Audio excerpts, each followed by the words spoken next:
Everyone sees the replacement coming, but no one is prepared for the chain reaction it sets off. Because when a global currency falls, the world doesn't break in one big moment. It breaks in small, invisible fractures that only make sense when it's already too late. And in that crack between the old system dying and the new one taking control, there's a moment where everything feels unstable and yet strangely full of opportunity. The truth is brutal. History has never been kind to those who wait. The shift hits fast, silently, and without warning. And the people who survive it aren't the ones trying to predict the replacement, but the ones who understand the chaos that comes after. So if you stay with me for the next few minutes, I'll show you the part nobody talks about, the hidden sequence that decides who watches the world change and who changes with it. Let me take you back to 1971. Most people don't remember this year, but it changed everything. On August 15th, President Richard Nixon walked into a television studio and made an announcement that would shatter the global monetary order. He suspended the dollar's convertibility to gold, just like that. No warning, no international summit, no gradual phase out. The Bretton Woods system, which had anchored the world economy for nearly 3 decades, died in a single evening broadcast. But here is what they don't teach you in economics class. The real chaos didn't happen that night. It happened in the months and years that followed. Currencies that had been pegged to the dollar suddenly floated freely. Central banks scrambled. Trade agreements became worthless overnight. Inflation surged across continents. The world didn't collapse, but it fractured into 1,000 uncertain pieces. And the people who prospered weren't the ones who saw it coming. They were the ones who understood what happens in the aftermath. This is the pattern that repeats throughout monetary history. When a dominant currency loses its grip, the transition isn't clean. It's messy, volatile, and filled with moments that look like catastrophe to some and opportunity to others. The British pound sterling ruled global finance for over a century, but its decline wasn't a single event. It was a series of tremors that started long before anyone admitted the empire was crumbling. In the 1920s, the dollar briefly overtook the pound for the first time. Most people assumed it was temporary. The British Empire was still vast, still powerful. But beneath the surface, the cracks were spreading. Britain's gold reserves had been depleted by World War I. The country was drowning in debt. And yet, the pound continued to function as the world's primary reserve currency for another decade because systems don't change until they absolutely have to. Then came the 1930s. The Great Depression exposed every weakness.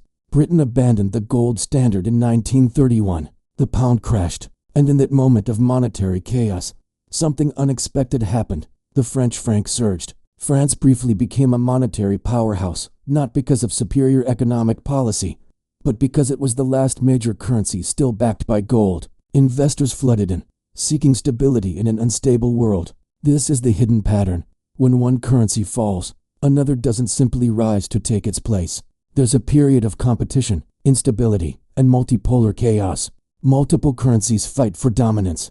Capital flows become unpredictable, and in that window of uncertainty, fortunes are made and lost at breathtaking speed. Today, we're standing at the edge of a similar moment. The dollar has enjoyed unprecedented dominance since 1945, longer and more completely than any currency in recorded history. But that dominance is showing cracks.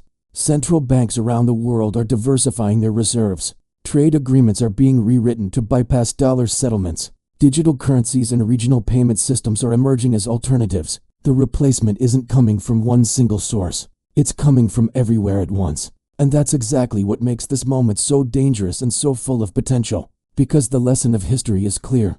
The transition period is where everything changes. Not before, not after, but in that chaotic middle phase where the old rules no longer apply. And the new rules haven't been written yet. If this is making you think differently about what's ahead, do me a favor and hit that like button. And if you want to stay ahead of what's coming, subscribe to the channel because we're going deep into the strategies that actually work when the system shifts. So what actually happens during these transition periods? Let me show you the sequence that history keeps repeating, the pattern that nobody wants to talk about, because it reveals just how fragile our systems really are. Step 1. Denial. This phase lasts longer than you'd think. Even when the data is screaming that change is coming, the institutions in power refuse to acknowledge it. They have too much invested in the current system. Their wealth, their influence, their entire worldview is built on the assumption that what worked yesterday will work tomorrow. So they double down. They defend the status quo. They tell you everything is fine, even as the foundation crumbles beneath their feet. We saw this with Britain in the 1920s.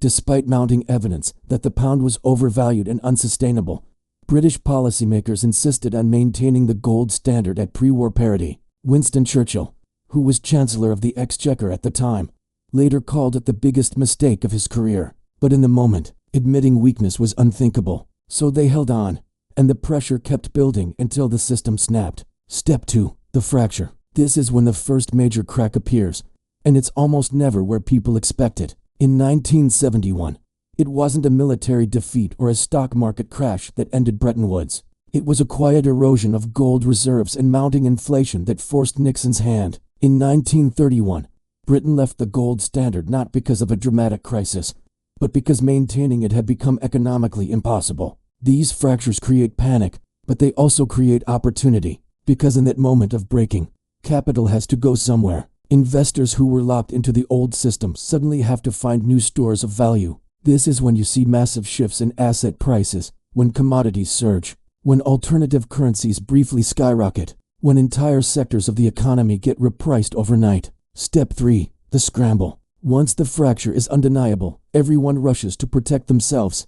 Central banks start diversifying reserves. Governments rewrite trade agreements. Corporations hedge their currency exposure. And individuals, the smart ones at least, start moving their wealth into assets that can survive the transition. But here's the trap.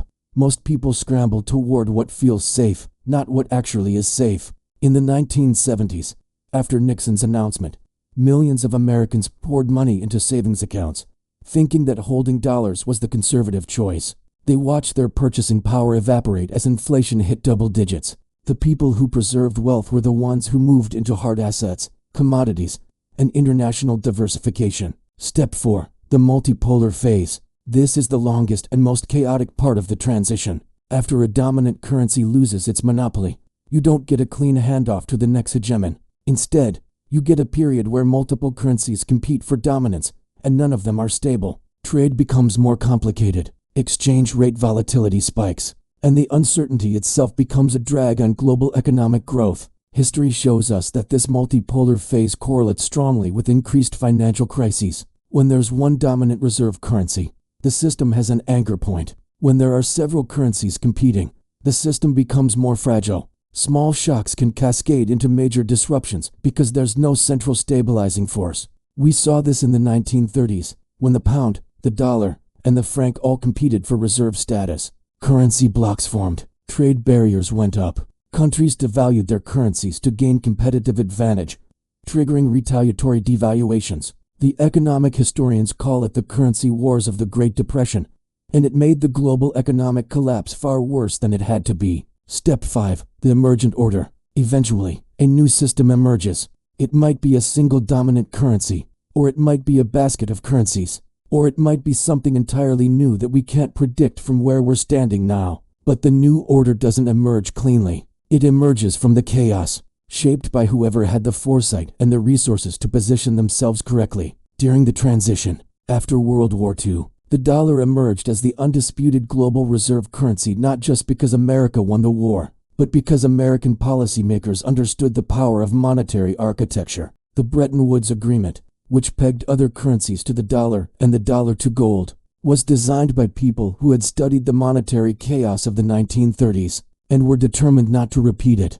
They built a system that gave America enormous advantages, and that system lasted for decades. The question we need to ask now is, who's building the next system? Who's positioning themselves to write the rules of the new monetary order? Because that's where the real power lies, not in predicting which currency will replace the dollar, but in understanding how the transition unfolds, and positioning yourself to benefit from the new structure that emerges. And here is the uncomfortable truth. The institutions that dominate today might not be the ones that dominate tomorrow. History is littered with examples of powerful entities that failed to adapt to monetary transitions and faded into irrelevance. The Bank of Amsterdam was once the center of global finance. So was the Bank of London. Today, they're footnotes in history books. The question is, which of today's giants will follow the same path? Now let's talk about what this means for you, right now, in this specific moment in history. Because understanding the pattern is only useful if you know how to apply it to your own situation. First, let's establish what we're actually facing. The dollar's dominance today is historically unprecedented. No currency has ever maintained such a large lead for so long. The British pound was constantly challenged during its reign. The dollar has been virtually unchallenged for 80 years. But that's not a sign of permanent strength. In fact, it might be a sign of overextension. Systems that remain dominant for too long often become brittle, unable to adapt when conditions change.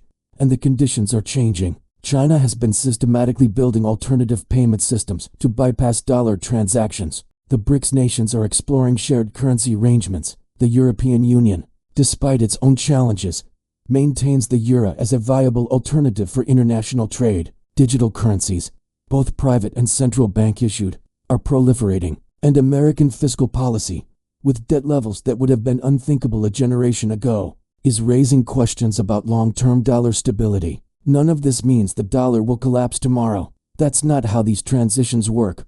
The pound didn't collapse when the dollar first overtook it in the 1920s. It remained relevant for decades, but relevance and dominance are different things. The pound's decline was a slow erosion of influence, punctuated by sudden drops during crisis moments. Each time it weakened, wealth shifted, fortunes changed hands, and the people who stayed rigidly attached to the old system found themselves on the wrong side of history. So what do? The first principle is diversification, but not the kind that financial advisors usually recommend. I'm not talking about holding 60% stocks and 40% bonds. I'm talking about geographic diversification, currency diversification, and asset class diversification that can survive a monetary regime change. Geographic diversification means having assets in multiple jurisdictions, not just multiple accounts at different banks in the same country. If the dollar loses reserve status, dollar-denominated assets will reprice. That includes American real estate, American stocks, and American bonds. Having exposure to assets priced in other currencies, located in other countries, gives you protection against that repricing risk.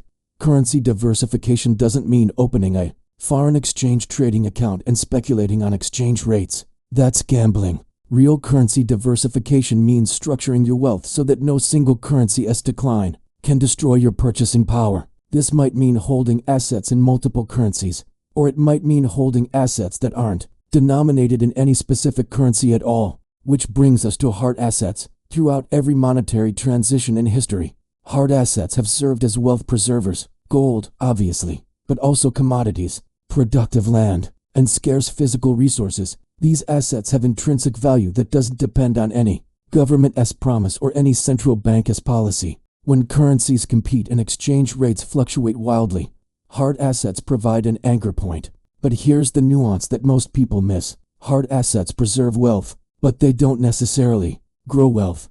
During monetary transitions, the biggest gains often come from understanding which new systems are emerging and positioning yourself within them early. This is how generational wealth gets built during currency shifts. Think about the people who understood, in the 1940s, that the dollar was going to dominate post-war finance. They structured their businesses, their investments, and their careers around dollar-denominated global trade. They didn't just preserve wealth through the transition, they multiplied it. The same opportunity exists today for people who can correctly identify which monetary systems will matter in the next era. This might be digital payment networks. It might be regional currency blocks.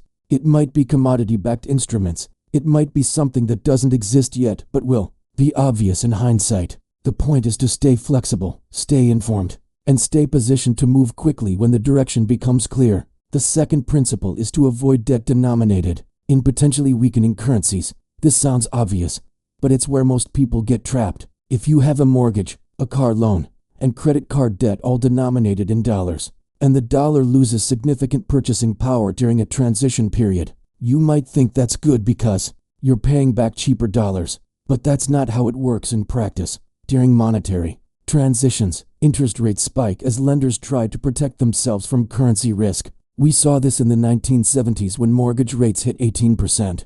We saw it in Britain after they left the gold standard. If you're carrying variable rate debt when a currency transition accelerates, you can get crushed by rising rates even as the currency weakens. The third principle is income diversification. Where does your income come from? If it's entirely dependent on one economy, one currency, one system, then you're vulnerable. The rise of digital work has made it easier than ever to earn income from multiple sources, in multiple currencies. This isn't about having a side hustle. It's about structuring your economic life so that a shock to one system doesn't destroy your ability to earn. And finally, there's the principle of adaptation. The people who thrive during monetary transitions aren't the ones with the most assets. They're the ones with the most flexibility. They're willing to change their assumptions. They're willing to abandon strategies that worked in the old system but won't work in the new one. They're willing to look foolish in the short term if they believe they're positioning correctly for the long term. So here's where we stand. The dollar's replacement isn't coming from one source. It's coming from everywhere. And the transition, when it fully accelerates, won't look like what most people expect. It won't be a single announcement, a single crisis, or a single alternative currency taking over. It will be a period of years, maybe decades, of increasing monetary competition, currency volatility, and system fragmentation. During this transition, three types of people will emerge. The first group will deny that anything is changing. They'll hold dollar cash, dollar bonds, and dollar-denominated assets exclusively, because that's what always worked before. They'll listen to officials who assure them the dollar's dominance is permanent.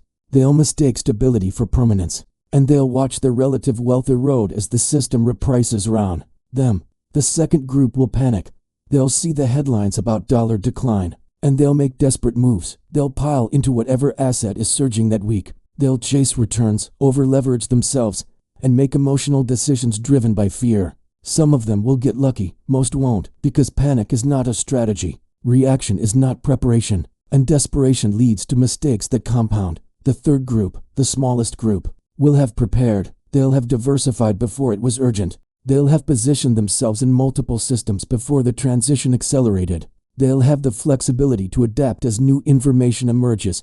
And most importantly, they'll have the emotional discipline to stay calm while others panic, because they've studied the historical pattern and they know what to expect. Which group you belong to is a choice you're making right now, not tomorrow, not when the crisis becomes undeniable, right now, because the window of preparation is always wider than it feels, right up until the moment it slams shut.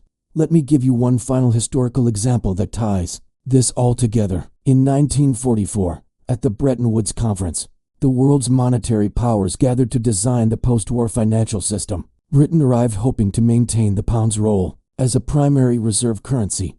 John Maynard Keynes proposed a supranational currency called the Bancor, but America had the leverage, the resources, and the vision. They designed a system that put the dollar at the center, and that system shaped the next 80 years of global economics. The people who understood, in 1944, that the dollar would dominate didn't just preserve wealth. They positioned themselves at the center of the new system and extracted enormous value from that position. The same opportunity exists today, but the window is finite. Systems don't stay in transition forever. Eventually, a new order crystallizes, and once it does, the opportunities for repositioning diminish dramatically. So what's your next move? If you've stayed with me this far, you understand the pattern. You understand that currency transitions are messy, chaotic, and filled with both danger and opportunity. You understand that the people who thrive aren't the ones who predict the exact replacement, but the ones who position themselves to benefit from the transition itself. The question is, what are you going to do with that understanding? Are you going to wait until the shift is obvious to everyone, when positioning becomes expensive and opportunities disappear? Or are you going to act now, while you still have time to prepare? History gives us the map. The pattern repeats. The mechanisms are visible. The warning signs are already here. What separates those who prosper from those who don't isn't access to secret information. It's the willingness to take history seriously, to abandon normalcy bias, and to prepare for the world as it will be rather than the world as it was. The dollar's replacement is coming, not as a single event, but as a process. And that process has already begun. You're living through it right now. The small fractures are forming. The competition is intensifying. The alternatives are proliferating. Most people won't notice until it's too late. But you're not most people. You're here. You're listening. You're thinking about what comes next. And that's the difference. That's the edge. That's what separates those who get caught in the transition from those who use it to build something better. The hidden sequence is no longer hidden. You've seen it. You understand it. Now the only question is, what will you do with that knowledge? The world is changing. The monetary system is shifting. And somewhere in that chaos, there's your opportunity. Don't wait for permission. Don't wait for certainty. Don't wait until everyone else sees it, because by then, the moment will have passed. This is the part where I ask you to do two things. First, if this video gave you a new perspective on what's coming, hit that like button and let me know in the comments what you're thinking. Second, subscribe to this channel and turn on notifications, because we're just getting started. There's so much more to uncover about what happens when systems shift, and I want you here for every part of it. The hidden ledger isn't about predicting the future. It's about understanding the patterns that shape it. And that understanding is the most valuable asset you can have in times like these.